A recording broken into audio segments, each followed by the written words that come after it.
નમસ્તે વિદ્યાર્થી મિત્રો, મારી યુટ્યુબ ચેનલ પિયુષ શેરસિયાની અંદર આપનું હાર્દિક સ્વાગત છે। જો તમને મારા વિડીયો ગમે તો લાઇક, શેર અને કોમેન્ટ કરો અને હજી સુધી વિદ્યાર્થી મિત્રો તમે મારી ચેનલને સબસ્ક્રાઈબ ન કરી હોય તો ખાસ સબસ્ક્રાઈબ કરો અને બેલ નોટિફિકેશન ઓન કરો, જેથી કરીને તમને નવા વિડીયોના નોટિફિકેશન મળતા રહે। તો ચાલો વિદ્યાર્થી મિત્રો, જે ધોરણ 6ની અંદર નવું પાઠ્યપુસ્તક આવ્યું છે એટલે કે ગુજરાતી પલાસ, તેની અંદર આપણે પાઠ છે બીજો વાર્તા રે વાર્તા, તેનું સ્વાધ્યાય જોવાનું છે। વિદ્યાર્થી મિત્રો, આમ બીજી માહિતી આપી દો, આ માત્ર તમારી સમજ માટે છે નહીં કે ઉતારો કરવા કે કોપી કરવા, જ્યાં તમને મુશ્કેલી પડે ત્યાં જ તમારે મારા વિડીયોનો ઉપયોગ કરવાનો છે, અથવા તમે લખેલું હોય તે તપાસવા માટે મારા વિડીયોનો ઉપયોગ કરજો। તો અહીંયા પહેલું છે વાતચીત છે, તેની અંદર છે પહેલું છે તમને કોણ કોણ વાર્તા સંભળાવે છે, બીજું તમને કેવી કેવી વાર્તાઓ સાંભળવી ગમે, ત્રીજું તમને પશુ પક્ષીઓની ભાષા જાણતા હો તો શું કરો, અને ચોથું પશુ પક્ષીઓએ આપણા સાથી સંગી કહેવાય અને કેમ, પાંચમું આ વાર્તામાંથી તમને કોનું પાત્ર ગમ્યું। તો વિદ્યાર્થી મિત્રો, આપણે આને કોમ્પ્યુટરાઇઝ જોવાના છે, તો ચાલો જોઈએ અત્યારે હવે આપણે તમને કોણ કોણ વાર્તા સંભળાવે છે। તો મેં અહીંયા જવાબ લખ્યો છે, મને મારા દાદા દાદી દરરોજ વાર્તા સંભળાવે છે, ક્યારેક મમ્મી પણ વાર્તા સંભળાવે છે। બીજું છે તમને કેવી કેવી વાર્તાઓ સાંભળવી ગમે, તો મને આપણા શાસ્ત્રોમાં વર્ણવેલી રાજા રાણીની પૌરાણિક વાર્તાઓ સાંભળવી ખૂબ ગમે, ઉપરાંત મને પંચતંત્ર, હિતોપદેશની, પશુ પક્ષીઓ આધારિત બોધ આપતી વાર્તાઓ સાંભળવી પણ ખૂબ ગમે। ત્રીજો પ્રશ્ન છે વિદ્યાર્થી મિત્રો કે ભાઈ તમે પશુ પક્ષીઓની ભાષા જાણતા હો તો શું કરો, તો હું પશુ પક્ષીઓની ભાષા જાણતો હો તો હું તેમની સાથે દરરોજ વાતો કરું, તેમની સાથે વિવિધ રમતો રમું, હું તેમને પૂછીને તેમની જરૂરિયાતો પૂરી કરવા પ્રયત્ન કરું। ત્યાર પછી 4 નંબરનો પ્રશ્ન છે, પશુ પક્ષીઓને આપણા સાથી સંગી કહેવાય અને કેમ, તો તેનો જવાબ છે હા, પશુ પક્ષીઓને ચોક્કસ આપણા સાથી સંગી કહી શકાય। ઘણા બધા પશુ પક્ષીઓ આપણી આસપાસમાં રહે છે, તેઓ આપણા જીવન જરૂરિયાતની ઘણી બધી વસ્તુઓ આપને પૂરી પાડે છે, તેઓ આપણા ઘણા કામોમાં ઉપયોગી થાય છે, જેમ કે ગાય, ભેંસ, બકરી વગેરે દૂધ આપે છે, ઘોડો સવારી કરવામાં ઉપયોગી છે, બળદ ખેતીકામમાં ઉપયોગી આવે છે, તેમજ પક્ષીઓ નાના જીવજંતુઓને ખાઈને આપણા પાકનું રક્ષણ કરે છે। ત્યાર પછી 4 નંબરનો પ્રશ્ન છે, આ વાર્તામાંથી તમને કોનું પાત્ર ગમ્યું અને કેમ, તો આ વાર્તામાં મને કબૂતરીનું પાત્ર સૌથી વધુ ગમ્યું। જ્યારે હાથીએ શક્તિના અભિમાનમાં આવીને આંબાની ડાળ તોડવાથી કાગડીના માળામાં રહેલા ઈંડા ફૂટી જાય છે, ત્યારે કબૂતરી તેને હાથી ભૈયા તે આ શું કરી નાખ્યું કહીને તેણે ખોટું કર્યું છે તેમ જણાવે છે। જ્યારે હાથીને પક્ષીરાજ ગરુડ તરફથી દેશવટાની સજા કરવામાં આવે છે, ત્યારે પણ કબૂતરી વેરાન પ્રદેશમાં જઈ હાથીની શોધખોળ કરે છે। હાથીના પશ્ચાતાપની વાત જાણી પક્ષીરાજ ગરુડને કહે છે, તેઓ હાથીની હદપારની સજા માફ કરી દે છે। આમ કબૂતરી પોતાની બહેન તરીકેની ફરજ પૂરી કરી તેના ભાઈ હાથીને ભૂલનું ભાન કરાવી વનમાં પરત લાવે છે। ત્યાર પછી 6 નંબરે છે, તમને ક્યારેય કોઈ બાબતનો પસ્તાવો થયો છે કે કેમ, તો અહીંયા મેં મારી રીતે લખેલ છે, તમને કોઈ અલગ રીતે પસ્તાવો થયો હોય તો તમારે તે લખવાનું છે। હા, મને એકવાર ગલુડિયાના પગ પર સાયકલ ચલાવી દીધી હતી, તેનો ખૂબ પસ્તાવો થયો હતો। એક દિવસ હું અને મારા મિત્ર સાયકલની રેસ લગાવી રહ્યા હતા, હું ઝડપથી પેડલ મારીને સૌથી આગળ નીકળવાનો પ્રયત્ન કરી રહ્યો હતો, ત્યારે રસ્તાની બાજુમાં રમતા ગલુડિયામાંથી એક ગલુડિયું દોડીને સાયકલની આગળ આવી ગયું। સાયકલ ઝડપથી ચાલતી રહી હોવાથી હું બ્રેક મારે તે પહેલાં જ સાયકલનું પૈડું તેના પર આગળના પગે પર પસાર થઈ ગયું। ગલુડિયું ચીસાચીસ કરવા લાગ્યું, તેથી ચીસાચીસ સાંભળી બધા લોકો ભેગા થઈ ગયા અને મને ઝડપથી સાયકલ ચલાવવા બદલ વટવા લાગ્યા। એક ભાઈ તેને પશુ ચિકિત્સાલયમાં સારવાર અર્થે લઈ ગયા। ઘરે આવ્યો ત્યારે મારી મમ્મીએ પણ મેં ખોટું કર્યું છે તેમ કહ્યું, ત્યારે મને આ વાતનો ખૂબ પસ્તાવો થયો। આ ભૂલના પશ્ચાતાપ માટે હું દરરોજ મમ્મી પાસેથી દૂધ અને રોટલી લઈ તેને ખવડાવતો હતો। આગળ જોઈએ હવે વિદ્યાર્થી મિત્રો, પ્રશ્ન 2 છે, નીચેના વાક્યોને પાઠને આધારે ઘટનાક્રમમાં ગોઠવવાના છે। તો અહીંયા આડાવડા આપેલા છે, તો તેને આપણે ક્રમમાં પાછળ ખાનામાં જ લખીએ। પેલું છે, સરોવરમાં છાતીપુર પાણીમાં હાથી ઊભો છે, તો એ 3 નંબરે આવશે, તો આપણે ક્રમ પ્રમાણે જ બોલું। પહેલા નંબરે આવશે, તાપથી શિયાવિયા થયેલો હાથી ઘટાદાર આંબા હેઠળ આવીને ઊભો રહ્યો। બીજા નંબરે સેનાપતિએ બાજ સૈનિકોની ટુકડી સજ્જ કરી। ત્રીજા નંબરે સરોવરમાં છાતીપુર પાણીમાં હાથી ઊભો છે। ચોથા નંબરે ડુંગરની સાંકડી ઘાટીમાંથી હાથી બહાર નીકળી જાય છે અને હાથી હદ પાર થાય છે. અને 5 નંબરનું ને છેલ્લું, વિદ્યાર્થી મિત્રો, હર્ષના ગીત ગાતી કબૂતરી હાથીને પેલા આંબાની વાટે દોરે છે. આગળ જોઈએ પ્રશ્ન 3. પ્રશ્નોના જવાબ આપો. કાગડીએ શા માટે કકળાટ મચાવી મૂક્યો? બીજું, કાગડીએ નાતના પંચને શી ફરિયાદ કરી અને કેમ? ત્રીજું, કાગડીની ફરિયાદ સાંભળી પ્રધાનમંડળે શું ચુકાદો જાહેર કર્યો? આ રીતે 7 પ્રશ્નો છે તેના આપણે કોમ્પ્યુટરાઇઝ જવાબો જોઈએ. પેલું છે, કાગડીએ શા માટે કકળાટ મચાવી મૂક્યો? તો હાથીએ ગેલમાં આવીને આંબાની એક ડાળને કે જેના પર કાગડીના માળામાં તેના 3 ઈંડા હતા તેને તોડી નાખ્યા હતા. કાગડીના 3 ઈંડા ફૂટી જવાથી તેણે કકળાટ મચાવી મૂક્યો. બીજું છે, કાગડીએ નાતના પંચને શી ફરિયાદ કરી અને કેમ? તો જવાબ છે, કાગડીએ નાતના પંચને ફરિયાદ કરી કે હાથીએ વાંક ગુના વગર તેના ઈંડા ફોડી નાખ્યા છે. તેણે તેના બચ્ચાની હત્યા કરી છે, કારણ કે કાગડીના ઈંડા ફોડ્યા પછી થયેલી ભૂલ બદલ માફી માંગવાના બદલે હાથી સૂંઢ વીંઝતો ગર્જના કરતો ઠંડે કલેજે ચાલતો થઈ ગયો હતો. 3 નંબરનો પ્રશ્ન, કાગડીની ફરિયાદ સાંભળી પ્રધાનમંડળે શું ચુકાદો જાહેર કર્યો? તો જવાબ છે, કાગડીની ફરિયાદ સાંભળી પ્રધાનમંડળે ચુકાદો જાહેર કર્યો કે ગુનેગાર હાથીને દેશવટો આપવામાં આવે અને આ સજાનો બાજ સેનાપતિ તરત જ અમલ કરે. ચોથો પ્રશ્ન છે, ગરુડ રાજાના દરબારનું વર્ણન કરો.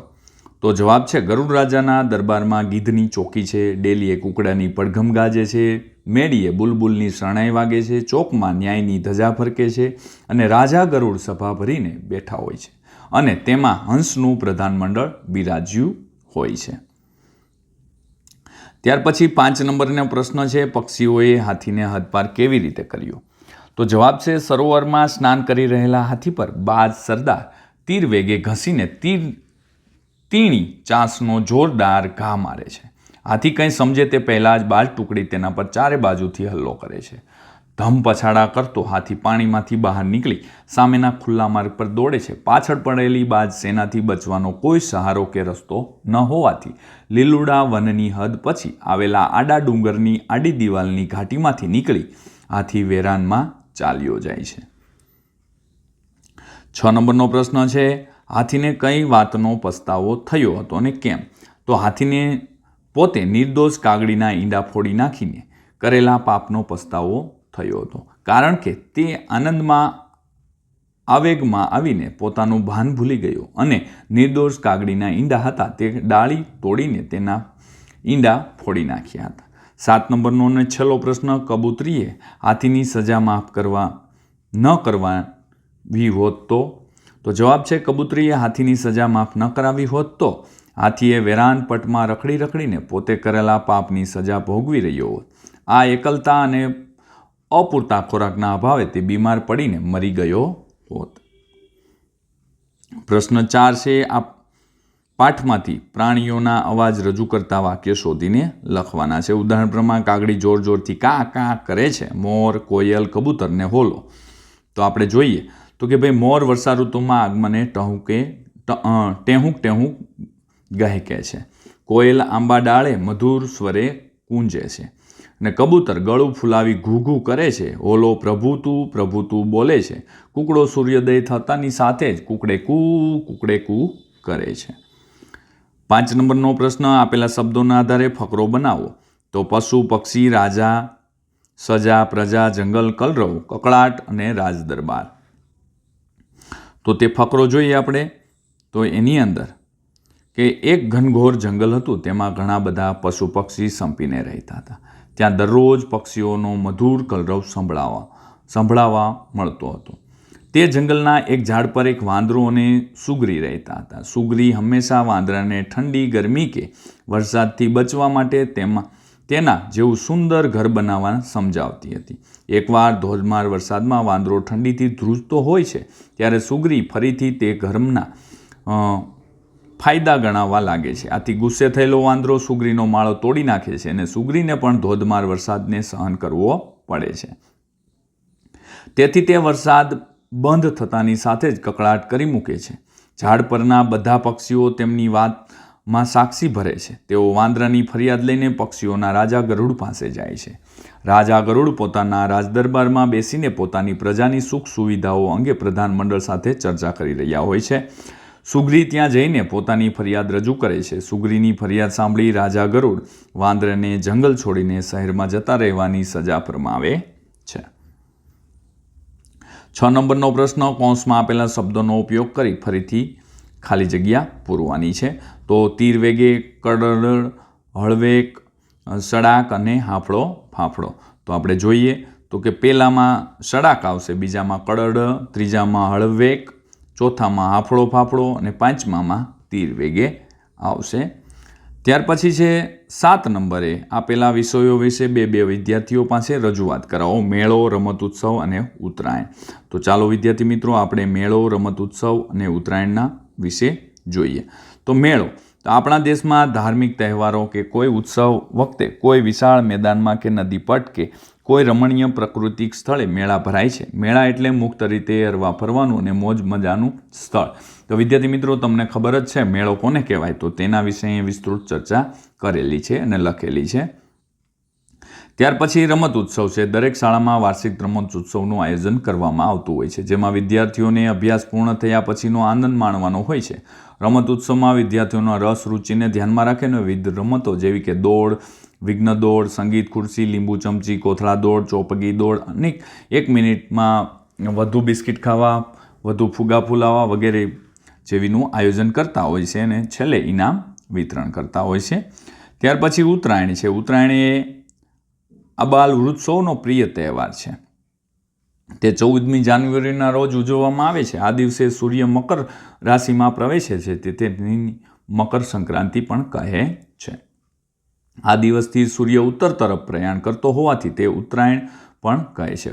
ઉત્તરાયણની પૂર્વ તૈયારી રૂપે પતંગ રસિયાઓ અગાઉથી જ પતંગ લાવી, દોરીઓ લાવી આગલા દિવસે તેઓ પતંગની કન્ના બાંધીને તૈયાર કરી લે છે. આ રીતે આપણે વિવિધ તહેવારની ઉજવણી કરતા હોય છે. ત્યાર પછી છે પ્રવાસ. તો દરેક શાળાઓમાં વિદ્યાર્થી કાળ દરમિયાન આપણે પ્રવાસ તો કરેલો જ હશે. તમે પણ વિદ્યાર્થી મિત્રો અલગ અલગ પ્રવાસમાં જઈ આવ્યા હશો, તો તેના વિશે અહીંયા પ્રવાસનું વર્ણન તમારે કરવાનું છે.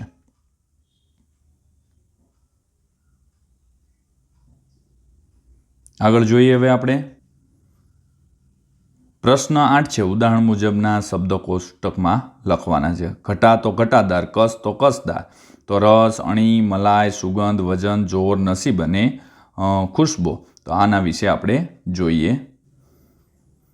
તો રસ તો રસદાર, અણી તો અણીદાર, મલાઈ તો મલાઈદાર, સુગંધી તો સુગંધીદાર, વજન તો વજનદાર, જોર તો જોરદાર, નસીબ તો નસીબદાર, ખુશ્બો તો ખુશ્બુદાર, પાણી તો પાણીદાર ને ફોજ તો ફોજદાર આવશે. વિદ્યાર્થી મિત્રો આગળ જોઈએ હવે પ્રશ્ન 9 નંબરનો આવે છે. નીચેના વાક્ય કોણ બોલી શકે તે એકમમાંથી શોધીને લખવાનું છે.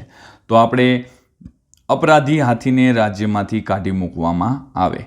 બીજું છે ભાઈ તે તો હર્ષમાં ને હર્ષમાં ન કરવાનું કર્યું. તો આ રીતે આપણે એને જોઈએ. તો પહેલું છે અપરાધી હાથીને રાજ્યમાંથી કાઢી મૂકવામાં આવે, તો ગરુડ રાજા બોલે છે. બીજું છે ભાઈ તે તો હર્ષમાં ને હર્ષમાં ન કરવાનું કર્યું, તો કપૂરી કબૂતરી. ત્રીજું પંચ પરમેશ્વર હાથીના આ કૃત્ય સામે મને વાંધો છે, કાગડી. ચોથું મેં હર્ષના આવેગમાં આવીને જે કૃત્ય કર્યું તેનો મને ખૂબ પસ્તાવો છે, તો હાથી બોલે છે. પાંચમું તું તારા અપરાધની ક્ષમા ઈચ્છે છે એમ હું પક્ષીરાજ ગરુડ પાસે જઈને કહીશ, કપૂરી કબૂતરી કહે છે. આગળનો પ્રશ્ન 10 નંબરનો મુદ્દા પરથી વાર્તા લખવાની છે. એક છોકરો, જંગલમાં ફરવાનો શોખ, અવનવી વનસ્પતિઓ વિશે જાણવું, એક ચમત્કારિક લાકડું મળવું, વસ્તુને લાકડાનો સ્પર્શ થતાં રંગ બદલવો. ત્યાર પછી છોકરાનું કુતૂહલ, ઘણી વસ્તુઓના રંગ બદલાવા, છોકરાનો પસ્તાવો અને કુદરતે બનાવેલી વસ્તુની પ્રશંસા. તો અહીંયા એ મુદ્દા પરથી વિદ્યાર્થી મિત્રો મેં એક વાર્તા બનાવેલી છે, તો તે તમે પણ બનાવેલી જ હશે. ચેક કરી લેજો મારી વાર્તા અને તમારી વાર્તામાં ફેર હશે. તો મુદ્દાઓ પરથી મેં બનાવી છે અને અહીંયા લખીને રજૂ કરી છે, તમે જોઈ શકો છો તે રીતે. આગળનો પ્રશ્ન જોઈએ 11 નંબરે. રેખાંકિત શબ્દોનું નીચેના કોષ્ટકમાં વર્ગીકરણ કરવાનું છે. તો ગયા રવિવારે તો કે ભાઈ જાતિવાચક નામ, વ્યક્તિવાચક નામ, સમૂહવાચક અને ભાવવાચક નામ. તો અહીંયા જેની નીચે લીટી કરેલી છે તેના વિશે આપણે લખવાનું છે. તો કોષ્ટકમાં મેં લખેલું જ છે તે જ હું તમને બતાવવા જઈ રહ્યો છું. જાતિવાચકમાં આવશે જંગલ, જિલ્લો, સ્થાપત્યો, શાળા અને વિદ્યાર્થી. ત્યારે વ્યક્તિવાચકમાં રવિવાર, પોળો, સાબરકાંઠા, હાથમતી. સમૂહવાચકમાં સહકુટુંબ, ટોળું અને બાલવૃંદ. ભાવવાચકમાં સુંદર, સૌંદર્ય, રોમાંચ, આનંદ, મજા, મસ્તી. અને દ્રવ્યવાચકમાં નાસ્તા અને શરબત આવશે. ત્યાર પછી છે નીચેની 12 નંબરનો પ્રશ્ન. રેખાંકિત શબ્દોને સ્થાને કયા શબ્દો મૂકી શકાય તેનું શું કહેવાય? તો સુગંધા 8 વર્ષની છોકરી છે. સુગંધા ઉત્સવપ્રિય છે. તો અહીંયા આપણે સુગંધાની જગ્યાએ તે કરશું. તો સુગંધા 8 વર્ષની છોકરી છે તો તે ઉત્સવપ્રિય છે. સુગંધાના દાદીને પણ તહેવાર ખૂબ ગમે. તો તેના દાદીએ, કોના? તો કે સુગંધાના. સુગંધાના મમ્મી પપ્પા ક્યારેય સુગંધાને ગમતું કરતા રોકતા નથી. તો તેના આવશે. અને તેને. સુગંધા પણ સુગંધાના મમ્મી પપ્પાને આપેલી છૂટછાટનો ક્યારેય દુરુપયોગ કરતી નથી. તો સુગંધા એટલે તે અને એના પપ્પા, મમ્મી પપ્પા એટલે કે તેના.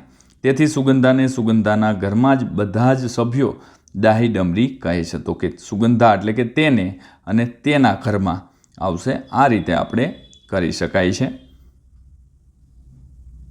આગળ જોઈએ. ભાષા સજ્જતા નામપદ. તે ટિકિટ લાવ્યો છે. વેદ સાહેબનો પત્ર છે. કાગળ કાઢીને મારા હાથમાં મૂક્યો. આ રીતે પ્રવૃત્તિ છે. 2-2ની જોડમાં અધૂરી વાર્તા પૂર્ણ કરવાની છે. જો વિદ્યાર્થી મિત્રો તમને મારો આ વિડીયો સારો લાગ્યો હોય તો લાઇક કરો, શેર કરો અને કોમેન્ટ કરો. અને હજી સુધી વિદ્યાર્થી મિત્રો તમે મારી ચેનલને સબસ્ક્રાઈબ ન કરી હોય તો ખાસ સબસ્ક્રાઈબ કરો અને બેલ નોટિફિકેશન ઓન કરો, જેથી કરીને તમને નવા વિડીયોના નોટિફિકેશન મળતા રહે. તો ચાલો વિદ્યાર્થી મિત્રો હવે મળીશું આગળના એકમની અંદર. ને આ આગળના એકમ જોવા માટે નીચે ડિસ્ક્રિપ્શનની અંદર પ્લેલિસ્ટ લિંક આપેલી છે. તેના ઉપરથી તમે ધોરણ 6 ગુજરાતી એટલે કે પલાસના વિડીયો દરેક મેળવી શકશો. તો ચાલો વિદ્યાર્થી મિત્રો, આવજો.